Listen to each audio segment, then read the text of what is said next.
വാട്സാപ്പിൽ വീണ്ടും വമ്പൻ അഴിച്ചുപണി വരികയാണ്. വാട്സാപ്പിൽ AI ചാറ്റ് ബോട്ടായി മെറ്റ AI മാത്രം മതിയെന്ന നിലപാടിലേക്ക് മാറുകയാണ് മെറ്റ. വാട്സാപ്പിലെ ചാറ്റ് ബോട്ടുകൾക്ക് വിലക്ക് വരും വിധം തങ്ങളുടെ ബിസിനസ് API നയത്തിൽ മാറ്റം വരുത്തിയിരിക്കുകയാണ് വാട്സാപ്പ്.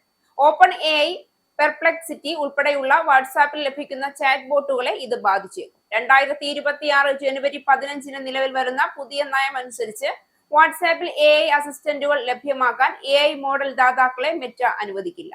ലാർജ് ലാംഗ്വേജ് മോഡലുകൾ, AI അസിസ്റ്റന്റുകൾക്ക് സമാനമായ മറ്റ് സാങ്കേതിക വിദ്യകൾ എന്നിവ ലഭ്യമാക്കുന്ന സ്ഥാപനങ്ങളും ഡെവലപ്പർമാരും വാട്സാപ്പ് ബിസിനസ് സൊല്യൂഷൻസ് ഉപയോഗിക്കുന്നത് കർശനമായി തടയുന്നുവെന്ന് കമ്പനി പുതിയ നയത്തിൽ പറയുന്നു. എന്നാൽ AI അധിഷ്ഠിത സേവനങ്ങൾ നൽകുന്നവരെ ഇത് ബാധിക്കില്ല. ഉദാഹരണത്തിന് കസ്റ്റമർ സർവീസ് സേവനങ്ങൾക്കായി AI ബോട്ട് ഉപയോഗിക്കുന്ന ട്രാവൽ കമ്പനിയെയോ ആശുപത്രിയെയോ ഇത് ബാധിക്കില്ല. അതേസമയം ചാറ്റ് GPT, പെർപ്ലെക്സിറ്റി, AI പോലെ വാട്സാപ്പിൽ ലഭ്യമായ പൊതു ആവശ്യങ്ങൾക്കായുള്ള AI ചാറ്റ് ബോട്ടുകളെ ബാധിക്കും.